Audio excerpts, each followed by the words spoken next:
Welcome to the Virtual Center for the Study of the Constitution and Civic Responsibility, an ongoing inquiry into American political origins and evolving institutions.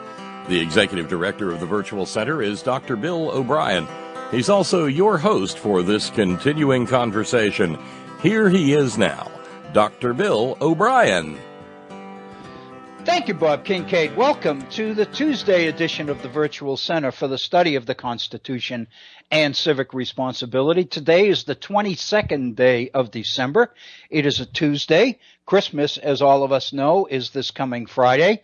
It is a pleasure to be with you again today. Let me remind you, before it slips my mind, that we will not be doing a live broadcast tomorrow, Wednesday, the 23rd. I'll be traveling that day. I'll be one of the millions on the road tomorrow. We're driving all the way to New England. It's about 650 miles. So we're planning to leave bright and early in the morning. I think it's going to be early. I don't know how bright it's going to be, but anyway, so I want to take this opportunity to extend the Christmas greetings and best wishes to everyone. I will be back at the end of this week. We're planning to get back here late Friday night, Christmas night, which means, because my wife has to work on Saturday, and which means that I'll be back on the air, I think, unless there are different plans that I don't know about with Bob Kincaid and his folks. But barring those kinds of things, if everything is going to work as planned, then I'll plan to be with you this coming Monday after Christmas, which will be the 28th, I believe. Anyway, let me extend my best wishes that all of you have a wonderful, joyous Christmas, and that you get to spend the most valuable time in the world with people you love the most and people who love you. I mean that. I personally have, still have. It's a lot easier now than it was at the beginning, but I have very mixed feelings about. It took me several years to get back into the Christmas spirit, so to speak, because my first wife passed away on Christmas Day, and of course it's hard to believe for me, but it was 13 years ago. It was 2002. And so for the first 4 or 5 years after that, I really had mixed feelings about Christmas, and it took quite a bit of time and to begin to readjust and get back into the Christmas spirit. And I have my current wife, Wilma, to thank for that to a large degree. There's absolutely no question. She's kind of given me a renewed sense of the fact that there can be joy in the world, still joy for you in this world, even when you think that it's all gone. And I'll be forever grateful to her for that. But so I say very, very advisedly, cherish the ones who love you and the ones that you love, and cherish the time that you have with them. And this is the time to bring all of that to the fore and to really highlight it and focus upon it. I hope that all of you have a wonderful, wonderful day and a wonderful, wonderful season, because we'll be back and we'll still be moving towards New Year's. And, of course, in our country, New Year's has become another term for football, I guess. But be that as it may, it is a pleasure to have you with us here at the Virtual Center on this day, 3 days before Christmas in the year 2015. I do encourage you to participate actively in our program, and feel free, and I say that, and I don't really mean it quite that way, by feeling free. I want you to know that that's a solicitation. I want you to feel comfortable calling in to our program and raising questions that you might have about material and issues that we've been in currently and will be dealing with here at the Virtual Center. Our phone number is area code 304-663-4676. 304-663-4676. My email address, if you'd like to share your thoughts with me one-on-one in an email, I would love to hear from you, and I'll do everything that I can do to respond. I do know that piled beside the computer, as it will, as it were, are a couple of issues that I received on email that I owe a response to and that I will be dealing with in the future. I want to thank Harry in Baltimore for his continued support of the Virtual Center. And again, he sends me citations and links to things that he believes would make interesting programs, and I trust that he hasn't been wrong so far. And I've got some material that he has sent me that I plan to address in a future program, and I want to thank him ahead of time. And of course, I have an email that goes back quite a way, several weeks, in fact, from Horst that I want to get to, where he raises several questions that I do want to get to, but they are the type of questions that almost require that be the focus of your attention on that day. And I do want to get to those as well. Number of comments about yesterday's program. And first, I want to thank Bob Kincaid for his contribution to yesterday's program. And I got a call last night about yesterday's program. And I think the comment was very, very well taken. And the argument was that it becomes much easier to follow some of these issues, especially the more abstract ones. When Bob calls in, the back and forth makes it easier to follow for him at least. And I trust that he's speaking for a number of other folks as well. When it's a monologue, when all the information's coming from the same source and with the same voice and the same tone and all the rest of it, it becomes sometimes a little bit difficult to follow. And I know that because these things are abstract. I appreciate the fact that they are abstract, and I sometimes have to pinch myself because I've never been one that I didn't believe that I was ever one that would be even comfortable getting into abstractions to the degree that I have. But I find that they are necessary, and I find that these things are valuable and important. And I got some agreement about that after yesterday's program when we were talking about the Common Core, but most specifically, it seems to me, we were talking about the idea of learning, and we were talking about the extent to which content contributes more to learning, at least this is the theory, than does skill building. We have focused most of our time in this country on the ability to read and hopefully to read well. And we have encouraged young people to read. We have encouraged parents to read to young children, babies in effect, because the argument and the psychologists tell us that the more children are read to and the more they can appreciate the word and the comfort that they get from the words, from a loving, familiar voice and all the rest of it, it has very, very important and very positive outcomes, effects on human development. I'm not going to get into those areas. I trust that these things, that this research is valid. It makes perfect sense to me.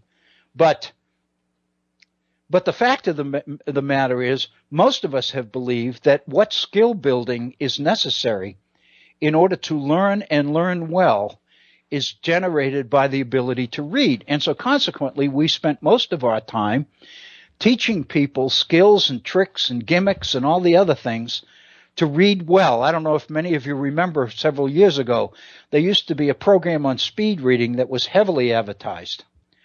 And the implication is that if you can read faster and if you can devote less time to reading, chances are you'll read more, take on more, and all the rest of it. Well, for various reasons, that kind of didn't work. Although one of the things that I found in my own research is that the rate at which you read does indeed make a difference. But the fact of the matter is, all of us read comfortably at different speeds. And when I say comfortably, I put quotes around that. Because the fact of the matter is, if we're too comfortable with the speed we're reading at which we're reading, then chances are we're not reading rapidly enough. We're not reading fast enough. Because one of the things that I've recognized and I've seen, and I've seen some of the research that validates this, is that we need to read fast enough to keep the mind engaged.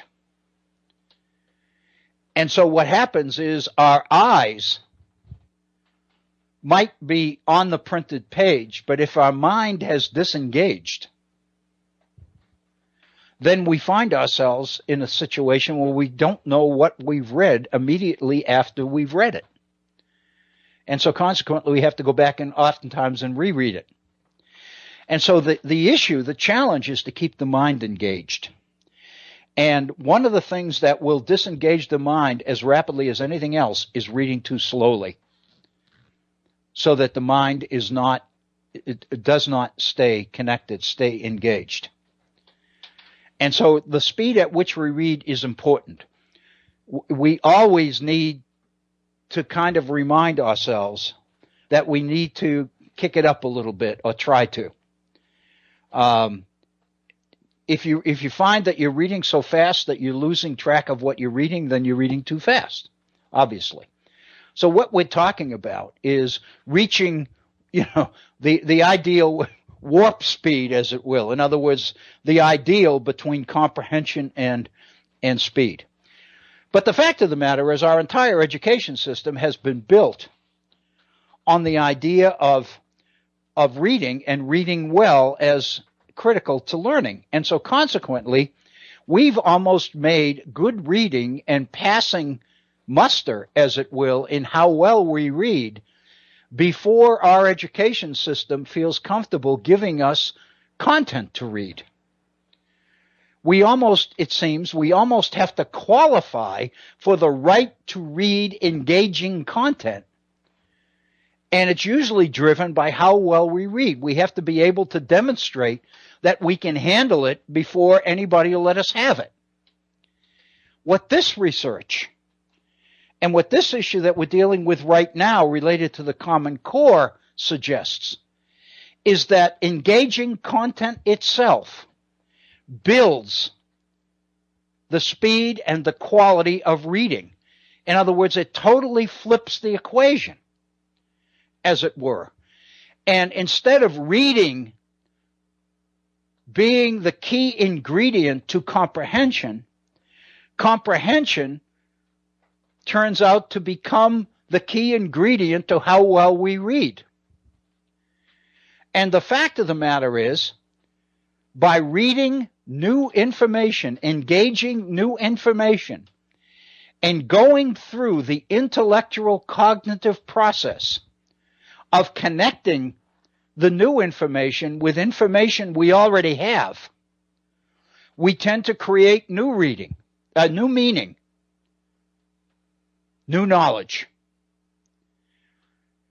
And what it suggests, and Plato said this centuries ago, that much of what we need to know, we already know. The trick is to bring it out, is to so engage the mind that we bring it to the fore and we begin to see what we know that we had no idea that we knew. And it seems to me, and I think we mentioned this in yesterday's program, it seems to me that the worst thing we can do is trash this reform before we give it a chance to see whether in fact it works. I think we're jumping too quickly. We're trashing it.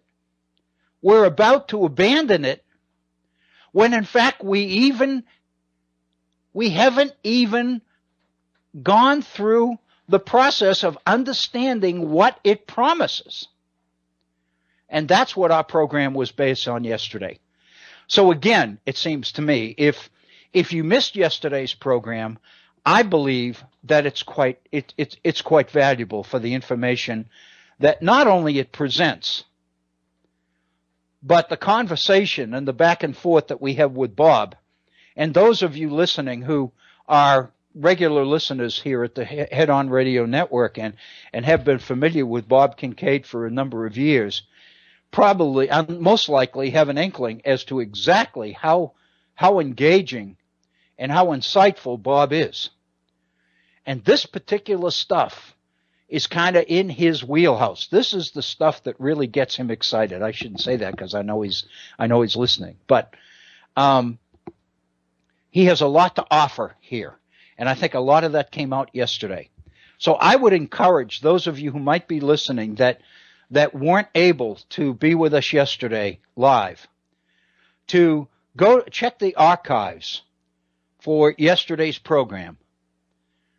And of course, the archives are dated. So basically, you would want the program for December 21st, 2015. I think you'll get some insights and some ideas about Common Core that I haven't heard in other places. And I know that a lot of this is because I sat down over the weekend and I basically created a lot of this knowledge myself.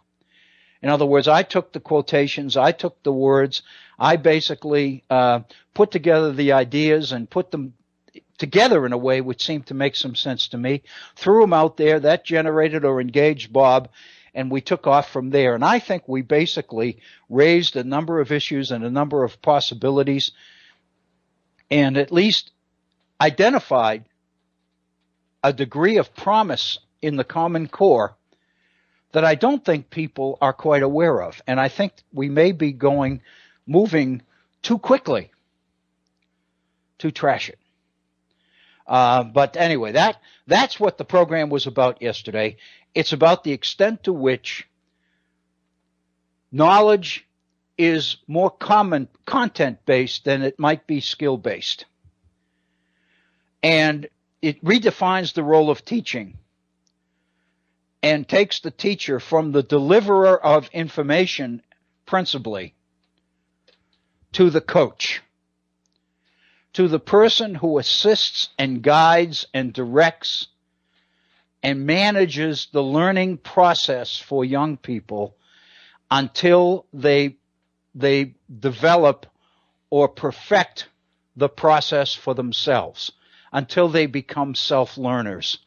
Once they do, once you become a self-learner, once you learn how to teach yourself by engaging content and generating new knowledge, then your horizons become unlimited, or rather become limited only by your goals, your potential, what personally drives you. You know how to do it. You know how the game is played. From then on, the ball's in your court. If this is indeed a reform that enables that to happen, that's the most mind-blowing, groundbreaking reform in the history of American education. That in itself. Because it recognizes that everybody can learn. And it basically puts every individual in control of his own learning. It empowers people, as no educational reform that I've seen before does. And I think we would be well advised to give the Common Core a second look, a serious look, before we reach a conclusion that it's not for us. And by us, I don't mean necessarily us personally. I mean all of us. But anyway, that was what yesterday's program was about. That's kind of the review. I think it was one of our more important programs.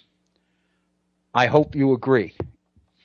And if you don't, I would like to hear from you. I really would. Because I think within what we did yesterday, there's room for much of the criticism about the standards and about the Common Core program and its implementation, which I think are valid and genuine. Obviously, young people must go through a certain process of development before they reach the level where they can deal with certain concepts and certain ideas and certain processes. If we're introducing materials and concepts too early for young people to be able to handle them, then that's legitimate, it seems to me.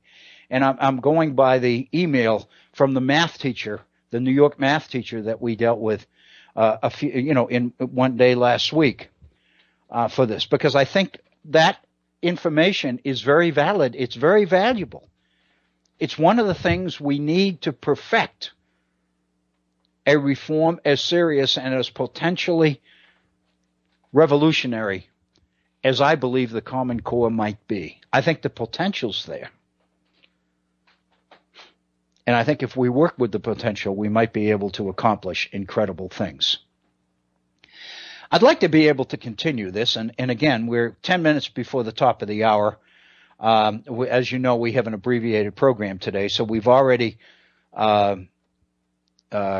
used about 20 minutes of our program. So we have about an hour and 10 minutes to go in today's program. And I'd like to use this program and move into another area. And actually, this came up in the conversation with Bob yesterday. And this, Bob referenced it to something we had touched upon in an earlier program. And it's going back to the 18th century and looking at the idea of happiness as the word was used and understood in the 18th century, recognizing the change today. I've been spending the time that I haven't been directly putting into the development of these programs. I've spent time over the last 4 or 5 days wrestling with this concept to quite a degree. And I think it is directly related to what we've discussed about the Common Core. I think there's an issue here. It's a political issue. It's a serious political issue. And not only does it apply to the Common Core, but it applies to much else in terms of our education system and what we know about our nation's past and about about our nation's founders.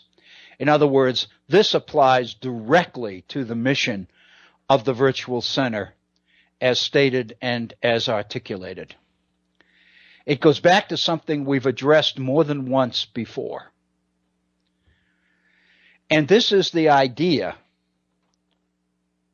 that throughout our history, what we read and how we interpret reality in different periods of time changes. Not only does the meaning of words change, but concepts change. What we consider to be true and valid at a particular time tends to change. It's important at this point to make it very clear.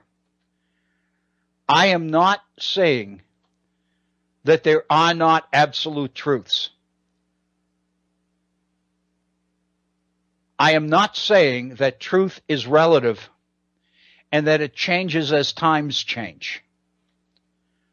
What I'm saying is that many of the things that we consider at different times to be truth turns out to not be.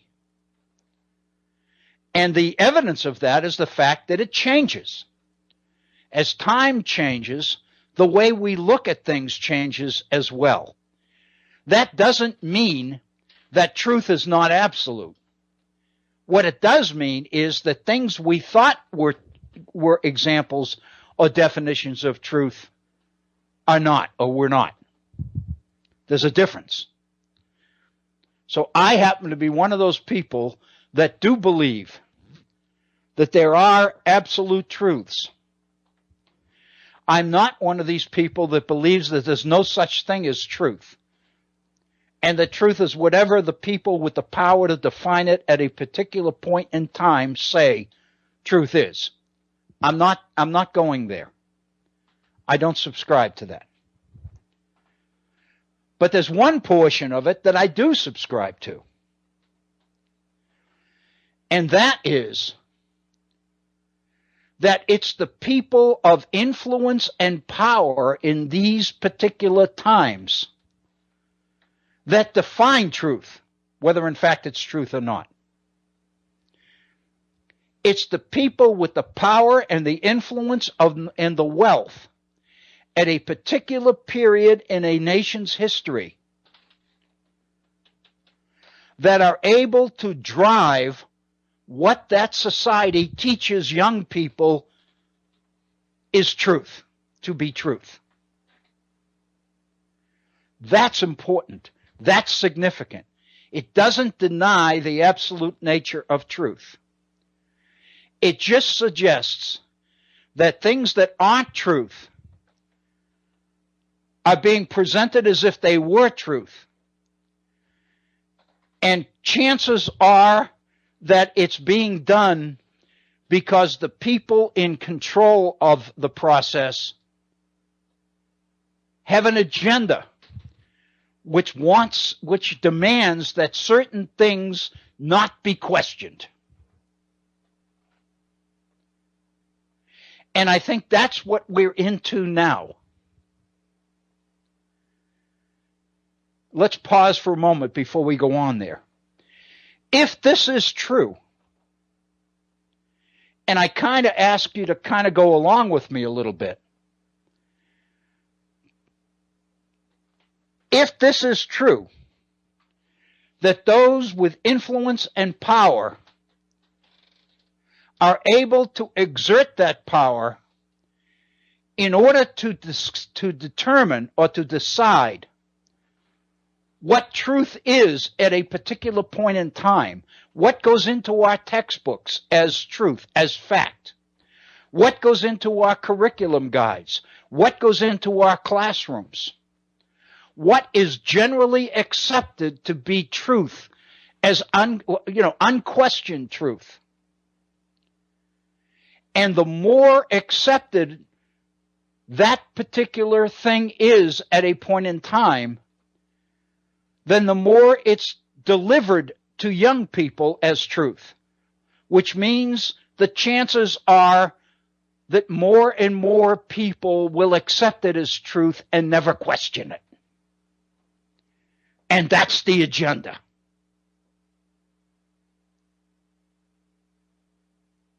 The best example that we've seen here at the Virtual Center of this most recently, well, actually, I'm just realizing now there's more than one. But the one that I was thinking of was looking at Federalist Number 10 as Charles Beard looked at it in 1913 in his economic interpretation of the Constitution. And several weeks ago, we spent a tremendous amount of time here at the Virtual Center on this particular issue. So I'm not going to go there with the issue. But what I do encourage you to think about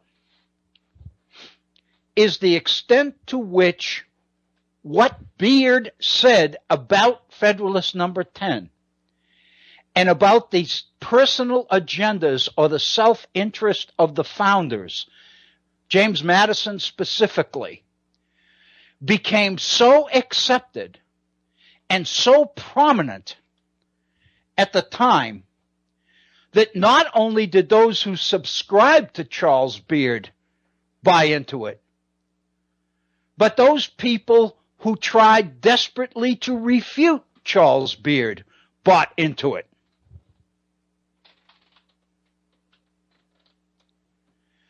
To the point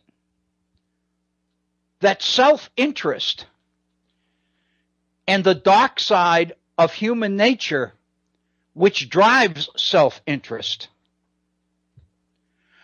was generally accepted from that point on as a given. And that meant that the founders were right Men were not angels, as Madison pointed out in Federalist Number 51.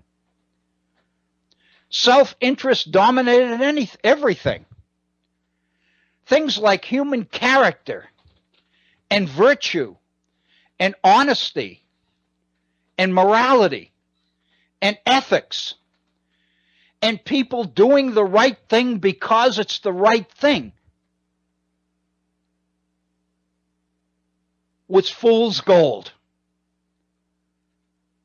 If Charles Beard was able to prove that self-interest drove Madison in writing the Constitution of the United States, then why should we go on idealistically, unrealistically believing that there is a possibility people will do the right thing because it's the right thing? If the founders didn't do it, then who the hell will? And so what that meant was that this negative, dark, flawed nature of man became so generally accepted and unquestioned that it continued to flourish. It appeared in our textbooks. It appeared in our curriculum guide.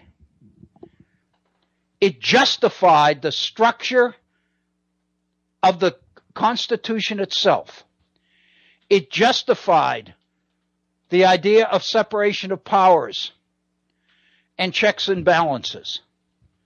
In other words, it validated Madison's argument that internal checks were necessary in order to control man's inclination to link up with others of like wants, of like self-interest, into a faction and pursue the self-interest of that faction at the expense of other people who were not part of it and wouldn't derive the benefits from it. And so that became unquestioned. But the fact of the matter is, what we know is that this Beardian idea of self-interest on the part of the founders had political meaning. It became part of America's political story. Charles Beard provided fodder for those who were making up what we call the progressive movement, those who were desperate to find something as a basis of counterattack against a conservative Supreme Court that was interpreting the Constitution of the United States in favor of corporate interests and against human interests.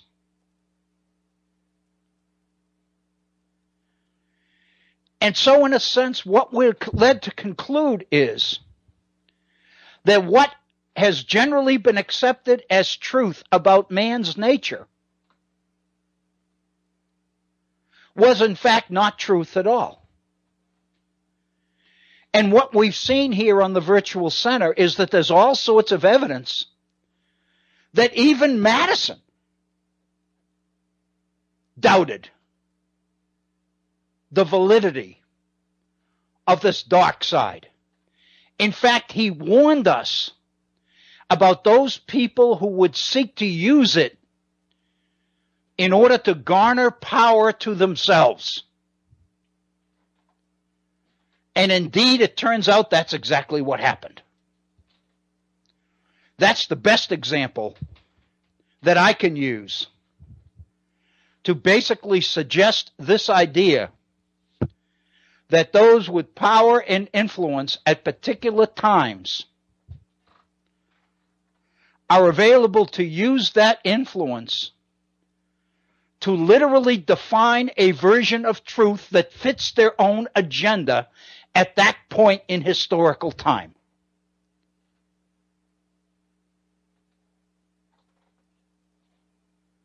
Once you accept that fact that that indeed might be possible, never mind concluding that it is, let's just say, what if you just conclude that it might be?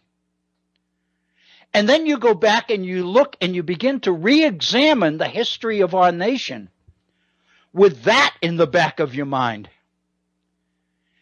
And you begin to raise questions about many of the other things that we've always believed to be true, that in fact might not be true at all.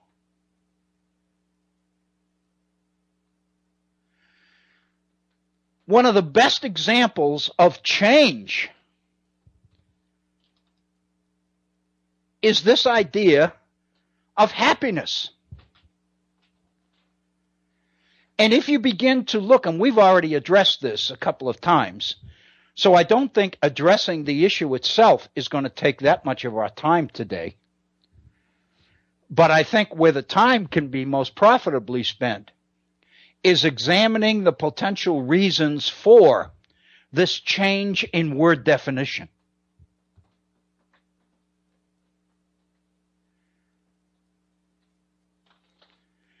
In the 18th century,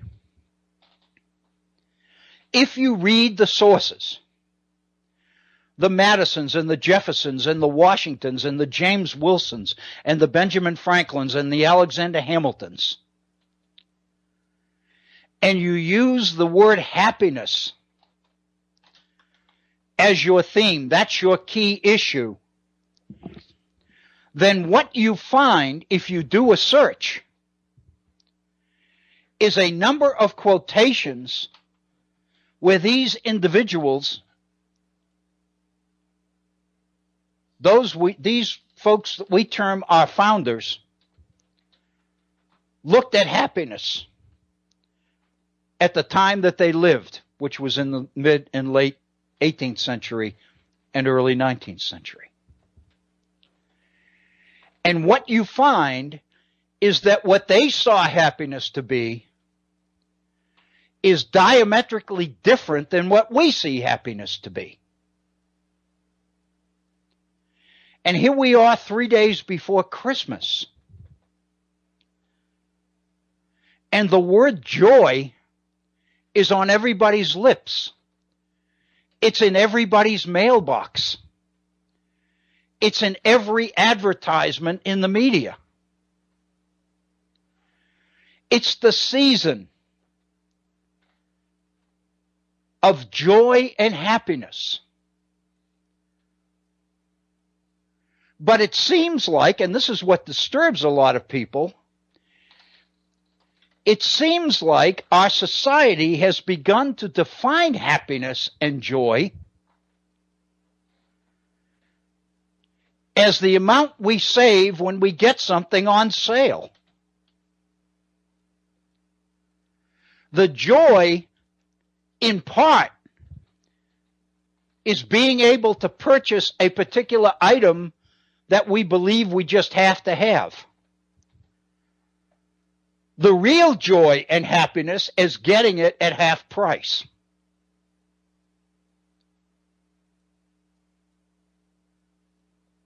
What I'm asking you to think about is that if you look at this definition of happiness as it's generally being used today, happiness is exclusive to me. It's my happiness, my ability to buy what I need. But what makes this particular season extra special is that this is a season when we are encouraged to recognize that we can bring happiness and joy to other people by buying for them too and satisfying their wants and their needs at this particular time, this particularly joyous time of the year.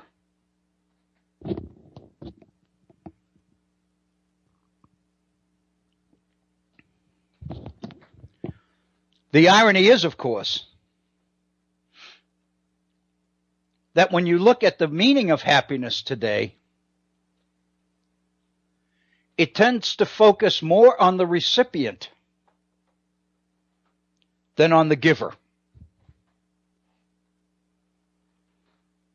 And I know there are people out there thinking, and I'm thinking myself right now as well, but isn't it true that we're always encouraged to take every opportunity to give to those in need? To give to those who, for reasons not their own, are unable to do for themselves. And so suddenly, what we are told is that if we do live up to our Judeo-Christian heritage, we will do everything we can to not only bring happiness to ourselves, but to do something to help bring happiness to others. And this is so important that we are encouraged to recognize that if we do that, we'll derive benefits as well.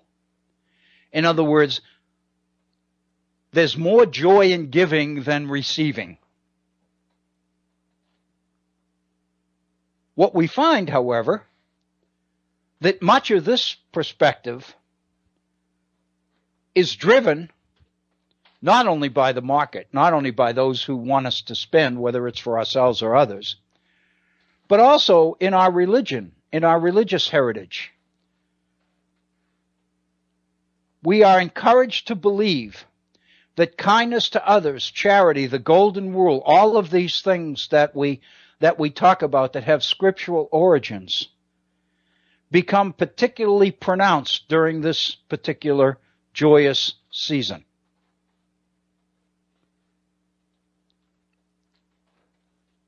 But I can't help thinking about the fact that this is quite a shift from the 18th century idea of happiness.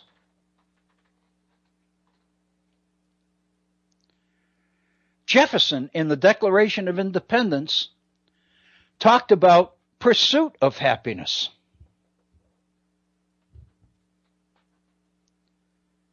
Like everybody else,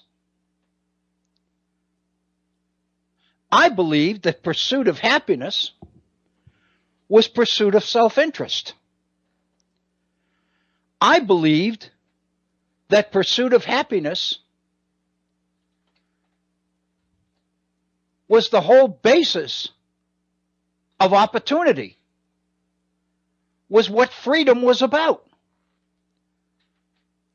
Freedom is the ability to pursue happiness for myself.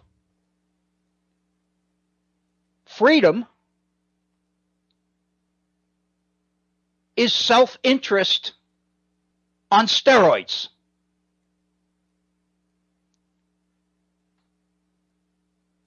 I just assumed that when Jefferson talked about pursuit of happiness in the Declaration of Independence, I learned in school, I know everybody else did as well, that that's what pursuit of happiness was. Jefferson put pursuit of happiness in there because he included it amongst man's unalienable rights. Not only did man have an unalienable right to life, not only did he have an unalienable right to liberty, but he had the unalienable right to use that liberty, that freedom, to pursue his own self-interest And it was government's job to protect that right.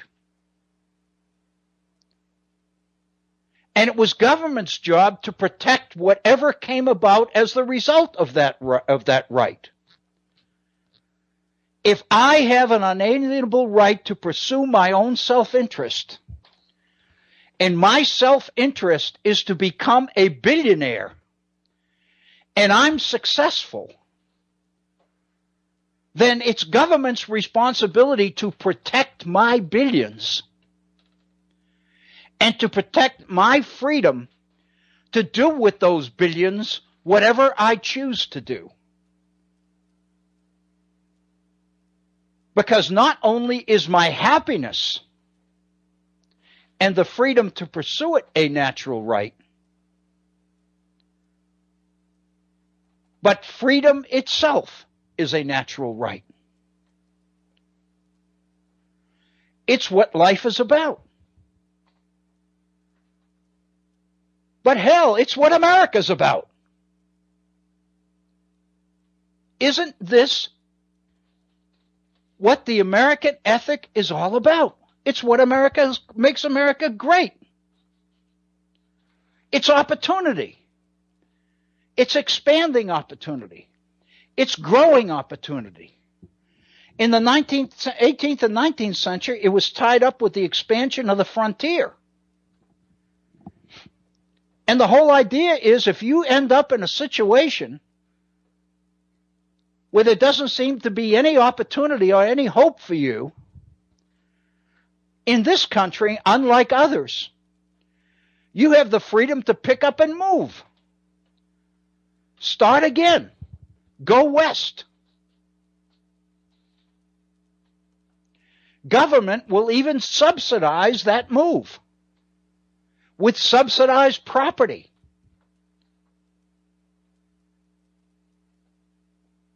As the various land acts passed to open up the West, government policy removing the Indians, taking the land away from the Indians and making it available to me so that I can pursue my own self-interest, my happiness. So when I read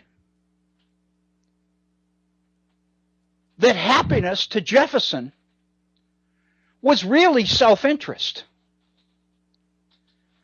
it's really property, the pursuit of property, the pursuit of wealth.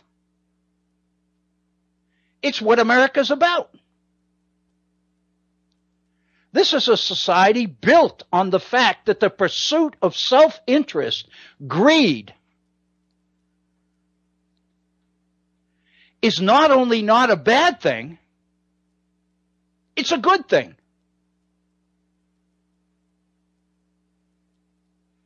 I never questioned pursuit of happiness. Until one day in a class in graduate school,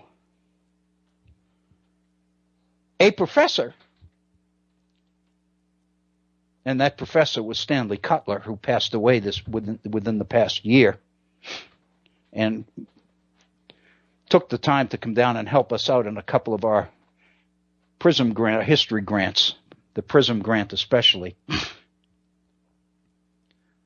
But he knew that I was pursuing a major in the 18th century. He knew that I was working with Merrill Jensen. And so he made it a point in his constitutional history class, as part of the research component of that class for graduate students, to give me personally an assignment. And that assignment was to go to the sources and to come up with a definition of happiness as it existed in the 18th century. And I did that. And I wrote a paper and I submitted it and I got a good grade on it and I forgot about it. And then earlier in one of our history grants, I believe it was the first one in 2003. So again, it was 12 years ago. John Kaminsky, one of my good friends from Madison, who's heading up the federal project on the ratification of the Constitution, came to present to our teachers in our history grant. And lo and behold, John Kaminsky raises the same question for our students. If you want to blow your mind, go to the internet. Look up the letters of Madison and Washington and Franklin and James Wilson and Madison and all the rest of them, and just search the sources around the word happiness and see what you find. I knew what we were going to find because I had done it in a research paper in graduate school. But the second time around, thanks to John Kaminsky, it really hit home to me.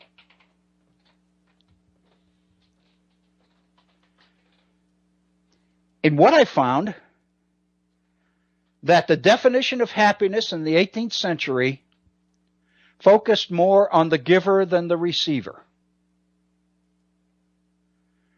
The pursuit of happiness was part of what many 18th century philosophers called man's moral sense. That indeed there was self-interest in human nature, but there was also an element of humanity in human nature. There was also this thing that we call conscience in human nature. There was something called moral sense that drove man as part of his nature to want to do good for other people. That every one of us was driven to give back to the communities in which we live, to help our neighbors, to contribute to the community, to leave a positive legacy after we leave this earth. All of us are driven by that.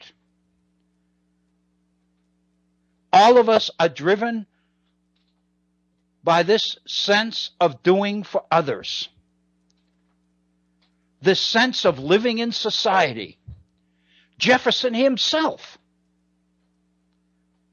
said that the Creator would be quite a bungler if he created man to live in societies and then didn't give him the equipment to be able to function in those societies.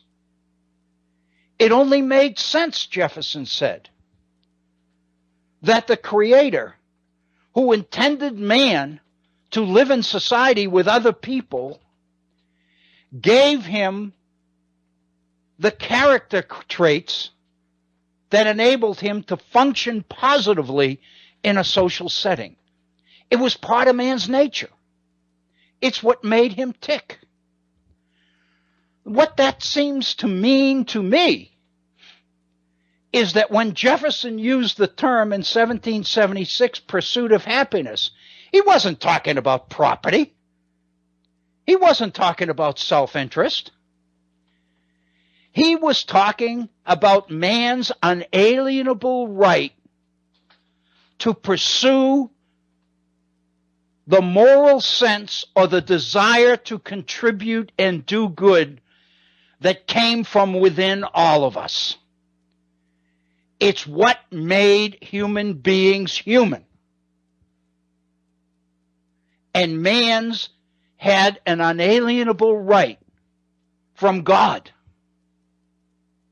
to pursue that. That's what freedom was about. That's why freedom was important. That's why America was important. That's why the future of America was potentially important. But at the time, Jefferson was not writing the Declaration of Independence as the dogma for America's future.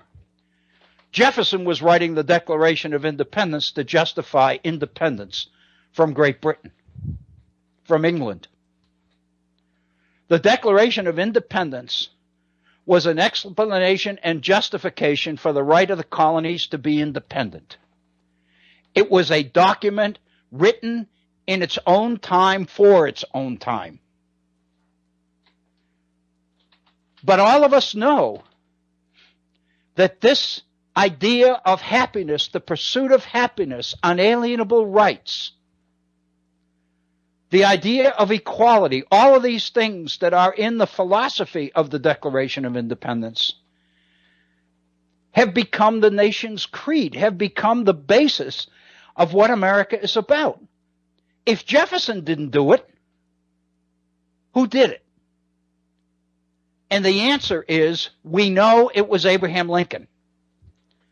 100 years after the Declaration of Independence was written. It is not without cause that today's conservatives insist that Lincoln be considered one of the nation's founders. Because Lincoln resurrected the Declaration of Independence, the spirit of the Declaration of Independence, the philosophy of the Declaration of Independence. And he termed it the nation's creed. He termed it what America was created to do, to be. The philosophy of the Declaration of Independence, Lincoln believed, was the basis of what America was about. It was why people from all over the world wanted to come here.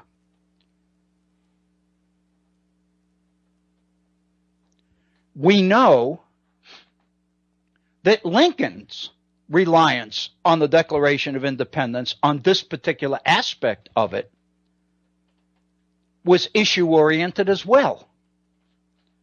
Lincoln was trying to justify the right of slaves to be free, the right of all human beings to be free. He was trying to criticize the contradiction between the existence of slavery in a nation that claimed allegiance to the Declaration of Independence, because the two were contradictory.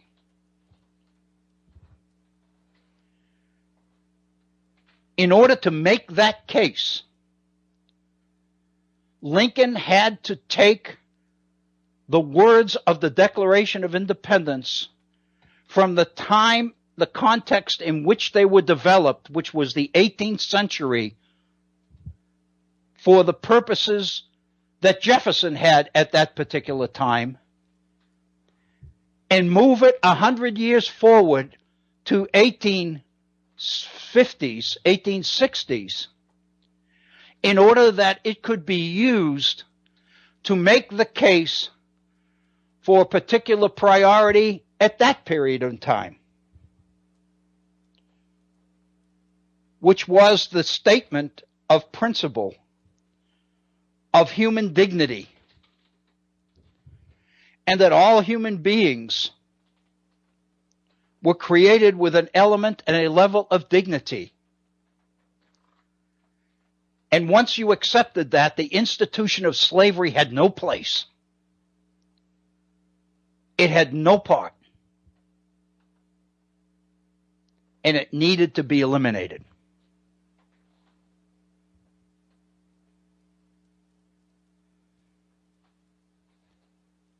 I guess one could make the case that Jefferson's argument for the freedom of 13 colonies was commendable. But one could also make the case that Lincoln's argument for the freedom of a whole race was at least as commendable, maybe even more so. But in the process, philosophically, something happened. By taking the Declaration of Independence and the philosophy of the Declaration of Independence out of its own historical context and transposing it into a different historical context, Lincoln rendered it into what he called America's creed. Instead of being the means to an end, which was independence, which is the reason Jefferson wrote it, Lincoln saw it as a statement of principle, as a sacred principle that defined the mission and the meaning of this nation. As such, it was no longer means to an end, it was an end in itself. It became what America is about.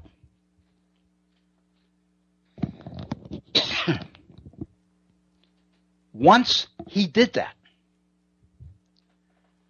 once he transformed the Declaration of Independence from means to end, he rendered it available to anyone who would try or decide to use it for another agenda, whatever that might be. If this is what America is about, freedom and dignity, then it's not too great a stretch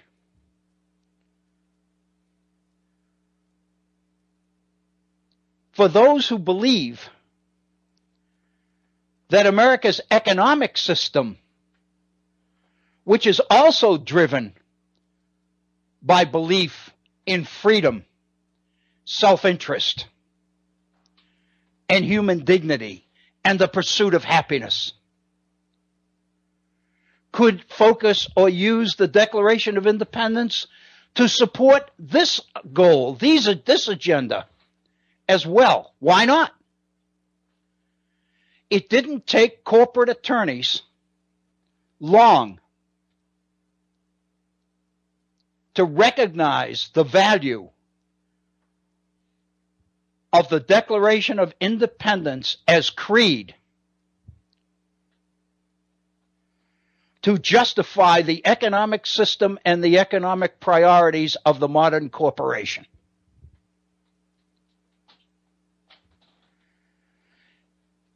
And suddenly, Jefferson's noble purposes, Lincoln's noble purposes, became the self-interested purposes of a few in the name of human dignity. The pursuit of happiness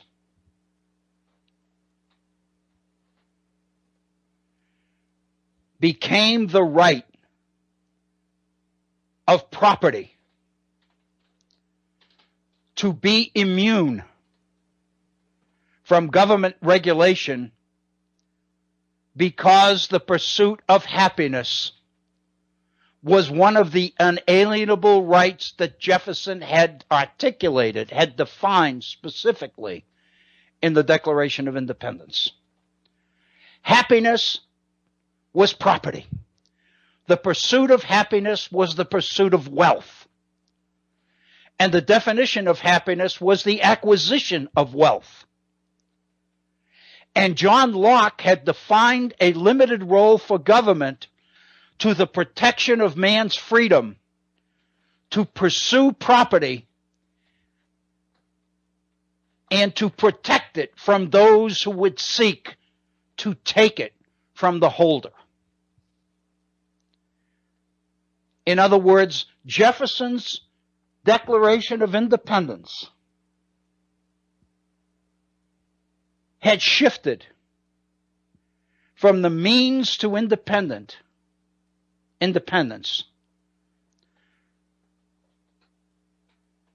to an end as the creed, as the statement of principle on which this nation was based. Back to means, back to a mechanism to justify small government,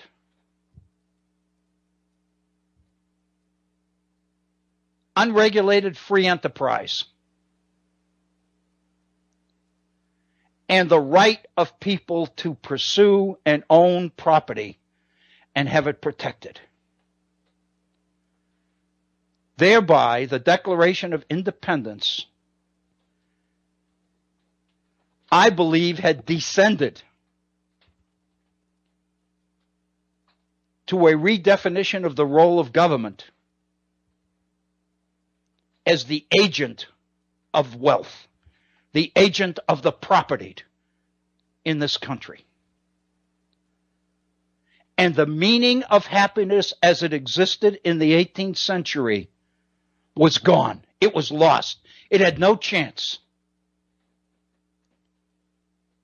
It was repressed because it was replaced by a definition of happiness that fit the agenda and the times of the period as defined by the people with the power to define it.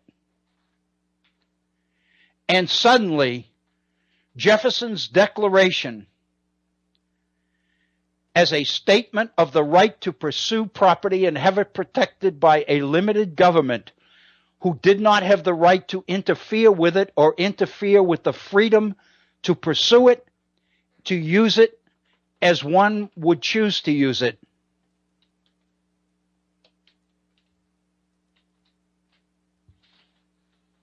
my heavens.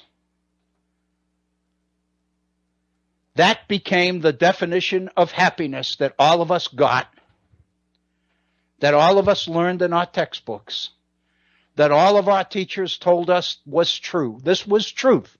It was unquestioned. There was no question. There were no alternatives. But the fact of the matter is, we know that there damn well were alternatives. But they were squashed. They were repressed.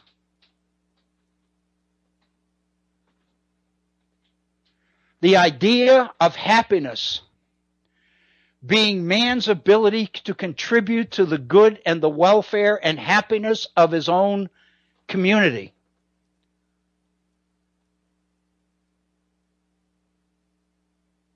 became socialism. In the mid-50s, it was communism. It was not only not valid, it was evil. The 18th century definition of happiness, as Jefferson and the philosophers of the time understood it, was evil. It was not an alternative, it was an evil alternative.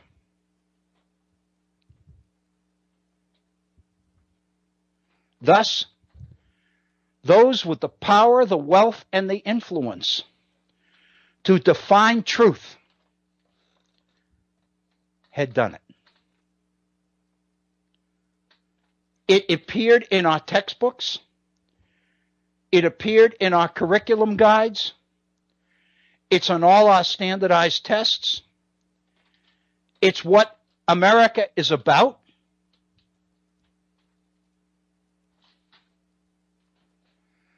The fact that Jefferson himself never intended it, nor did he even believe it,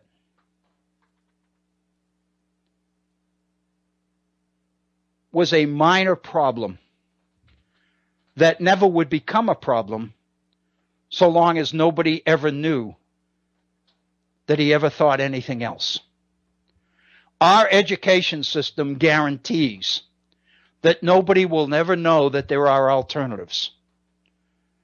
Nobody will ever do the research to question the definition of truth as it's being fed to them. When we do that, we discover that Jefferson's understanding of happiness was quite in tune with the 18th century definition of happiness.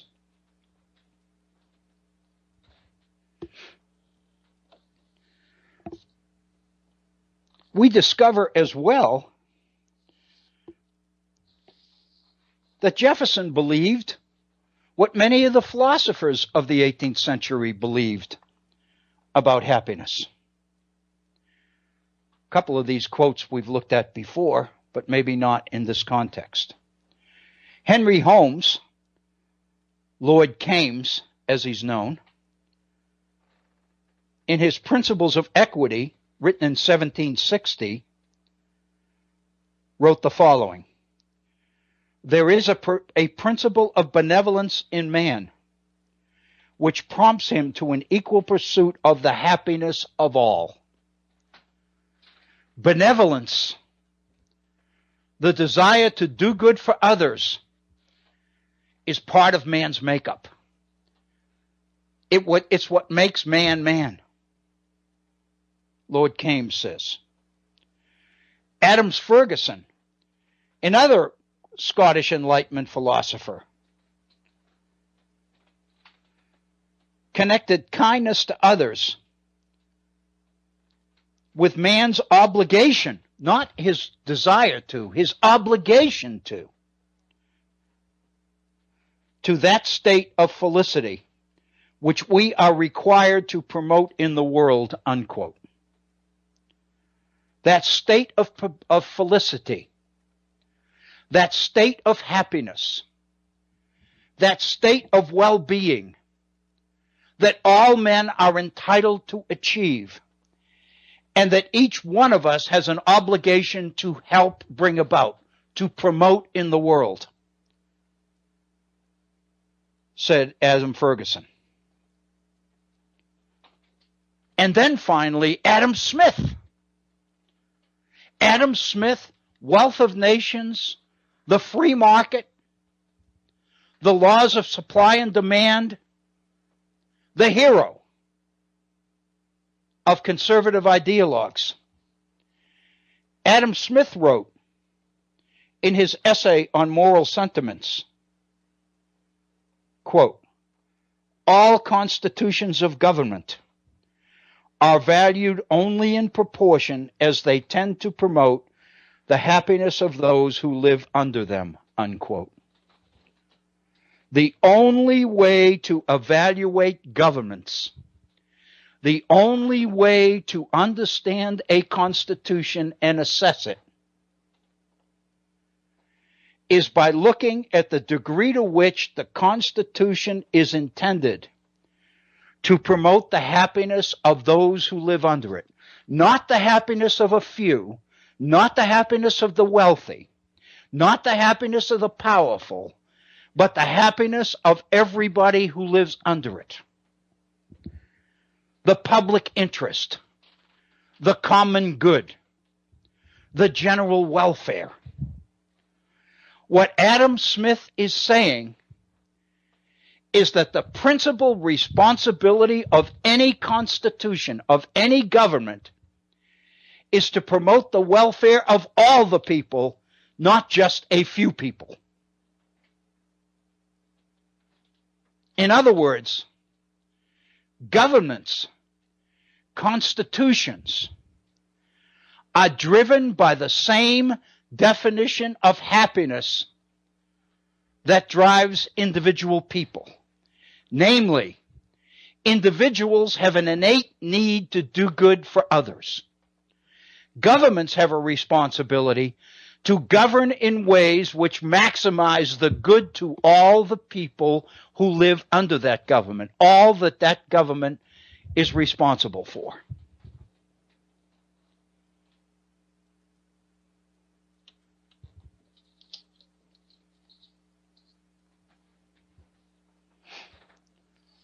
We also know that the founders, not just Jefferson, all the founders were influenced by these ideas. We've looked at, and we know here, because we've looked at it here at the Virtual Center, that Jefferson went to William and Mary, Madison went to Princeton, Hamilton went to Columbia.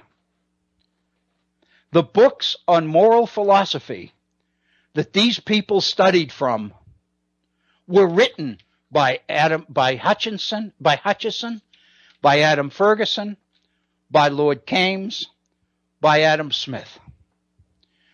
These were the ideas and the principles that comprised the education our founders received.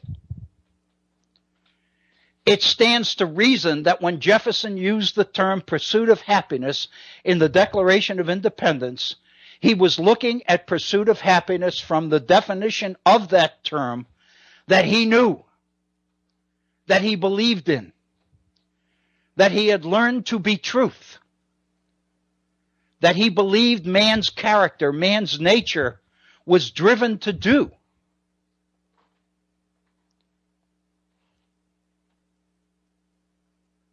Where did these principles, these ideas go?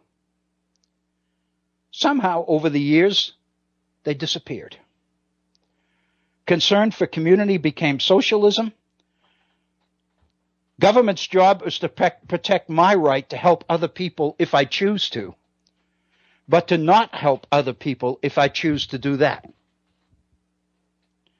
Hence, it's none of government's business. Corporations, as persons, they can claim the same rights that the 18th century believed were reserved to people. Hey, Dr. Bill. Yes, Bob. I just have to throw one thing in because of something you just said about the demise of community. Go right ahead.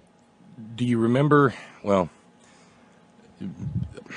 here, it was Margaret Thatcher who famously declared, "There is no such thing as community." So there's your answer. It's the Reagan Thatcher era. Right. Wow. That adds to this, doesn't it? Yes, it does. It really. Well, it's the larger point, Bill. This is not, to go back to one of my favorite movie lines from Jaws, this is not a boating accident. Right. This was all done quite deliberately. Wow. This is Bob. This is unbelievable. This is not something that was given up. This is not something that evolved into something else. This is something that was deliberately taken away and replaced by avarice, replaced by envy, replaced by greed, replaced by feelings of insufficiency that is driven by the size of one's television set. In other words, that sense of community was destroyed to make the world safe for capitalism. Right. And I'll hush now. Bob, that's why the Common Core is dangerous to certain people. Absolutely it is. That's it. Ignorant people are much more easily manipulated. The Common Core is going to make available these things. Yes. Yeah. I'll tell you. I mean, and that's why the vast majority of the objection to the Common Core comes from where? Right. From the right wing. Right. Unbelievable. And Bob, there's one more piece of this. And that's John Locke. And I will hush so you can put that last piece into the puzzle. Let me put that last piece on right. before we leave. Thank you. Going back to the source, John Locke. John Locke, as we know, wrote 2 treatises on civil government, not just one. What we know about John Locke is the 2nd treatise on civil government. He wrote 2 treatises on civil government. Treatise number 1, The False Principles and the Foundation of Sir Robert Filmer and His Followers Are Detected and Overthrown. Locke's first treatise on government is an attack on Robert Filmer. It is an attack on the divine right of kings, on the absolute power of governments. The second is an essay that he calls Concerning the True Origin, Extent, and End of Civil Government. That's the one we know. These were written both in 1669. If you go not to the second treatise on civil government, if you go to the first treatise on civil government, chapter 4, and you begin to look at what John Locke saw as charity, the way that John Locke defined charity, he says the following, and I'm going to read this right through because I want to make sure we get it in before the end of our program. Locke says the following, "But we know God hath not left one man so to the mercy of another, that he may starve him if he please. God, the Lord and Father of all, has given no one of his children such a property in his peculiar portion of the things of this world, but that he has given his needy brother a right to the surplusage of his goods, so that it cannot justly be denied him when his pressing wants call for it.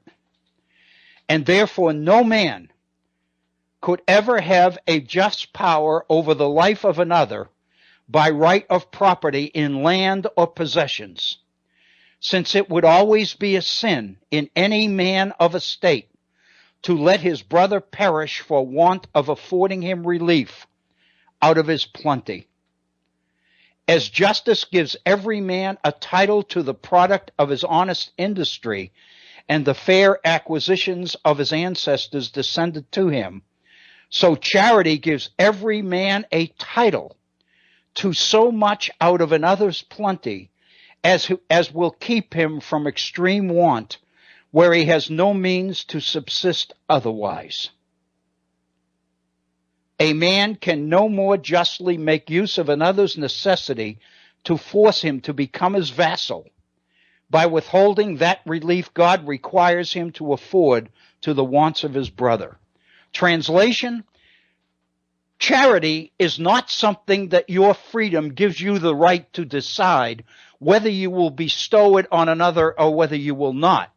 John Locke says that charity is the right of the poor to take what they need from those who have. If John Locke believes that in the state of nature, this is the second treatise, that your right to private property is not absolute, but it must always be weighed against the rights of the others. In other words, you cannot take more private property than you can use, and you cannot privatize property that will deny other people of access to property their own. In other words, in the state of nature, John Locke says, property is not absolute. It must always be weighed against the public interest.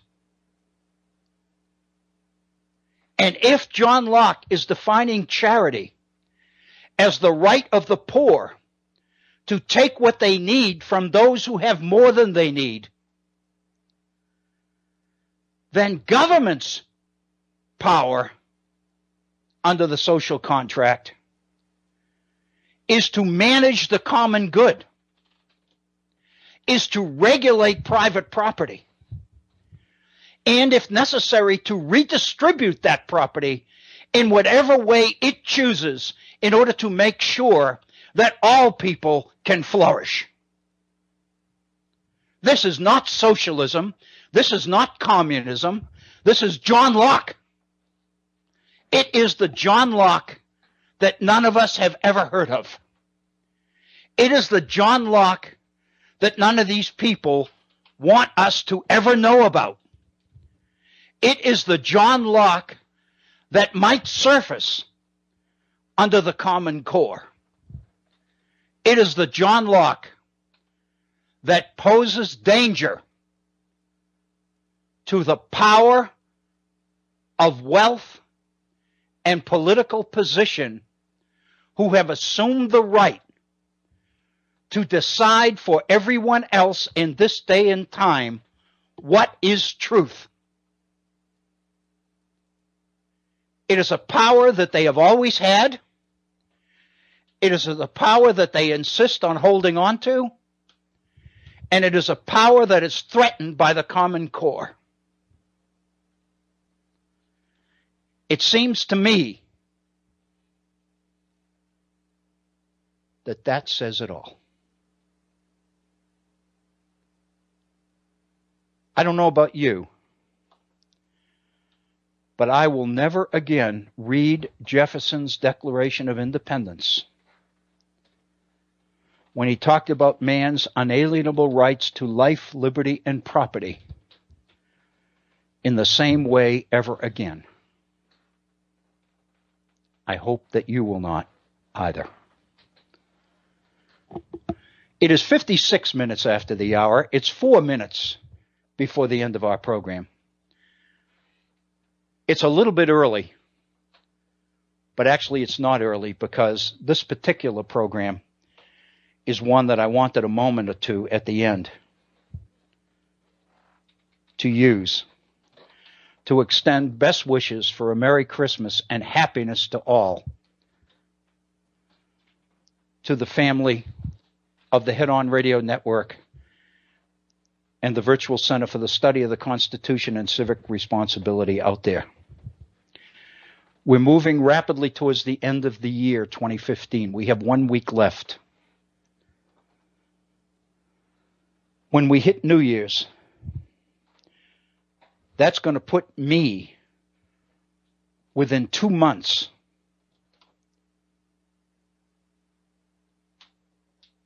of 3 years of delivering programs here at the Virtual Center.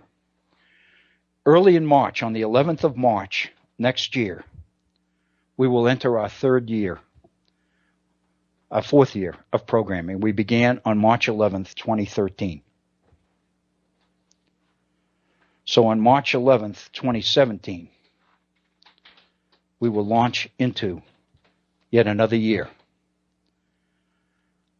I've mentioned numerous times that when we began this, I never dreamed that we would still be here after this much time. All of that is a credit to you, those of you out there who continue to support us, continue to support me, continue to support Bob Kincaid and the Head On Radio Network. I hope that in this season, when people tend to be in a giving mood, that you will keep in mind that it is so important to keep the Head On Radio Network on the air. Because I think if one thing has surfaced after today's program, it's that there are people out there who don't want the Head On Radio Network on the air. And probably who don't want the Virtual Center on the air either. Every time I do a program or complete a unit, I feel the need and the importance of what we're doing to be even more pronounced. So as we sign off, I want to thank you. I want to thank Bob, Agnes, the folks in production at the Head On Radio Network for this opportunity for me to continue to learn and continue to grow and to share some of the things I'm learning and some of the things that are helping me to grow with other people as well. It's a lot to be thankful for. And I want you to know that I am, and I credit you for it. So have a wonderful holiday. Have a wonderful Christmas. We'll get back together immediately after Christmas next Monday. Enjoy. Hug those people you love a little bit tighter. And thank you.